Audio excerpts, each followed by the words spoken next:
Hey everyone, welcome to the channel. So we're here joined by Ari, and we're going to be talking about the markets. You want to introduce yourself to everyone there, Ari? Yes, absolutely. First of all, thank you so much, Chris, for having me. The founder of Blue Lion Finance, a very new channel to YouTube, but excited to be here.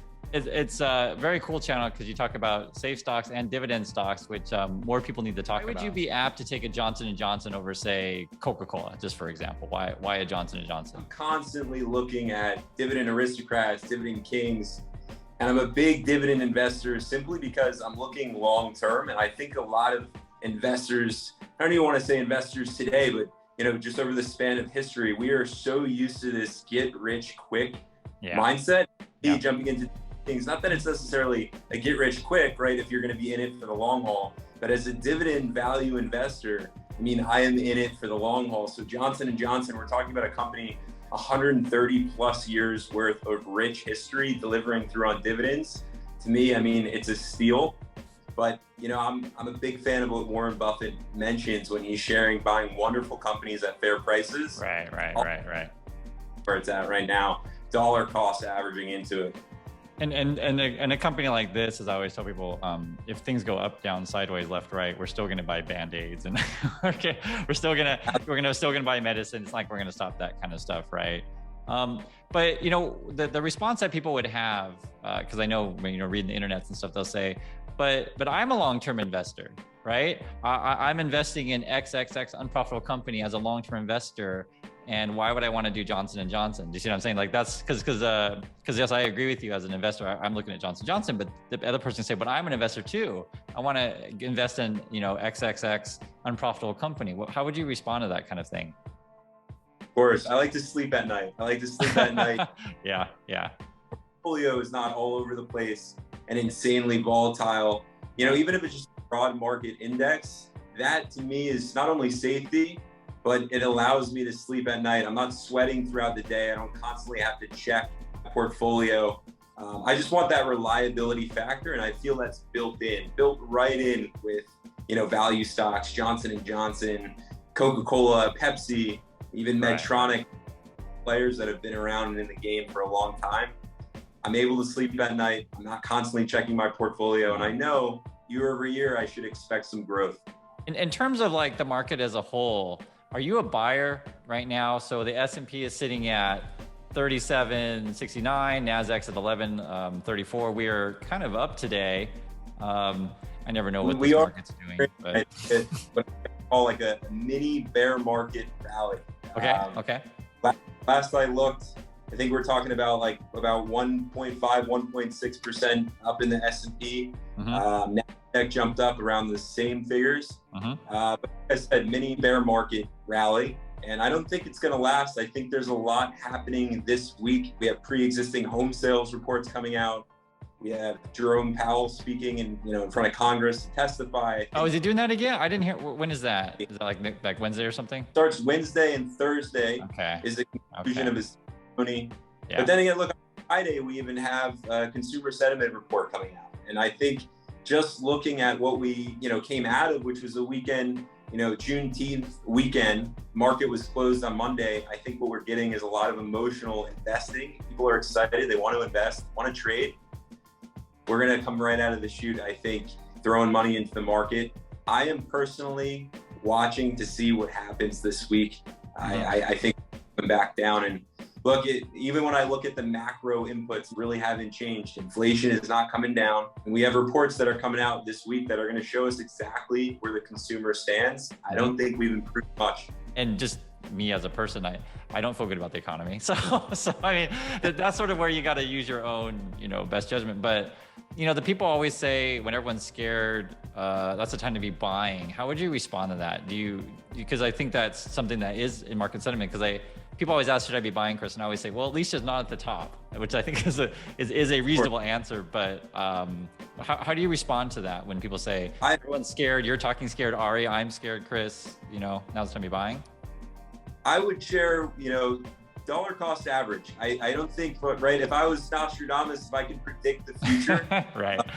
Of course, I know exactly when to buy, but I think the key here again, and it kind of goes hand in hand with that value investing strategy, I just don't know when the market is going to bottom out. And I also don't know when it's really going to rally into a bull run. So I want to make sure I'm at least dollar cost averaging, you know, week to week basis.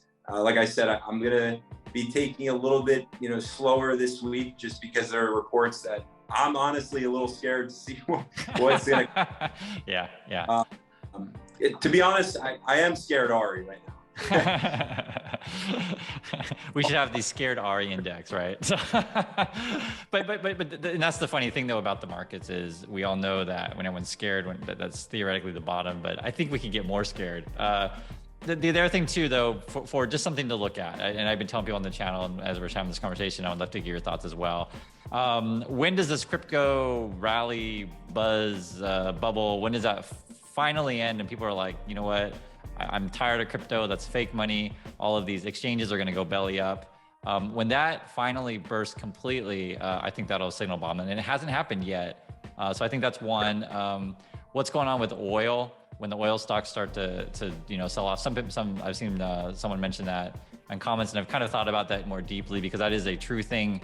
When oil prices come down, then companies can actually make money. Because right now, if I'm, you know, a retailer, like say the Gap, American Eagle, if I'm Macy's or whatever, actually Macy's not a good example, but if I'm a retailer selling in Macy's, I need these prices to come down. Otherwise, it's just too expensive for me to get goods from Indonesia, Vietnam, et cetera. It's just too expensive, right? So I can't make any money. It kills my margins. And the other thing, you know, too, I'm looking at is the Fed, when they actually change their language to be like, you know, we're not going to be raising rates.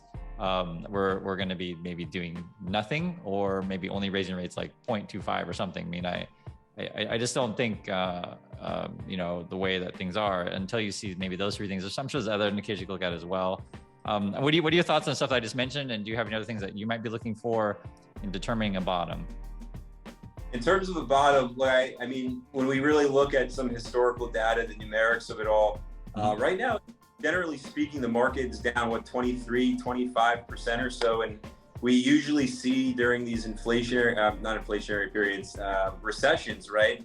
The market's going to hit around, you know, low, maybe 35%. Right.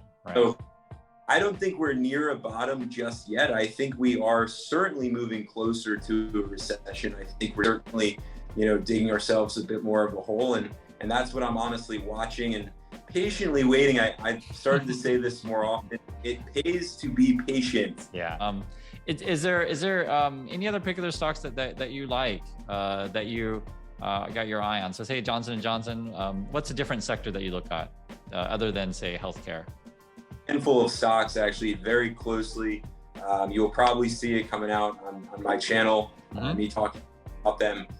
T. Rowe Price is just a phenomenal opportunity in my opinion right now. I touched upon it briefly when I first started speaking, but Medtronic is another company that I'm looking to right now. I think it's trading around $87, $88 per share. And last year it was upwards of 125 plus. This is another company similar, right? Healthcare play, but look, healthcare, we need it. It's not going anywhere. Okay. I also have Visa, Procter and Gamble. Yeah. A lot of these plays right now are coming down to prices that I like, and I know I'm going on to these companies almost forever, right? A Warren Buffett type of investor, a buy and hold.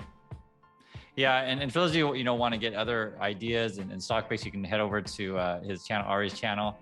We'll put a link down below so you can check it out. And then the other thing is too, just to read on that, you know, I can disagree with you with some of these picks, but we're not talking about like really risky things. You know, like maybe you're wrong on Visa, it goes down, you know, 5 or 10%, but it's not going to like go to zero or anything. And I think that is something that people really need to take seriously in a market like this, because I know it's tempting. You're looking at stocks, you're thinking, oh my God, my XX growth stock is down 95%. It must be on sale, right? Because it used to trade at X.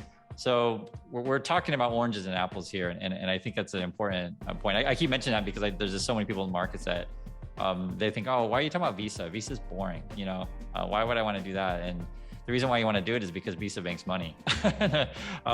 I would disagree with you on T. Rowe Price though. And I'll tell you why, and I want to get your response to this. So I know that T. Rowe Price is a dividend payer. I know they're consistently paying a dividend. I know it's down, actually, I'll just look. Is it down 40% or some crazy number? Let's see. Down 43%. Yeah, because I was just looking at that one. Dividend at 4. So it's not a terrible stock by any stretch. The only thing I would, though, caution people, in my opinion. That's all we have for today. We'll have Ari on again, and we'll talk more specifically how we feel about the markets, maybe from time to time. Thanks for having you on, and go visit his channel. It's Blue Line Finance. Say goodbye to everyone. Goodbye. Chris, thank you so much for having me, and take care, everybody.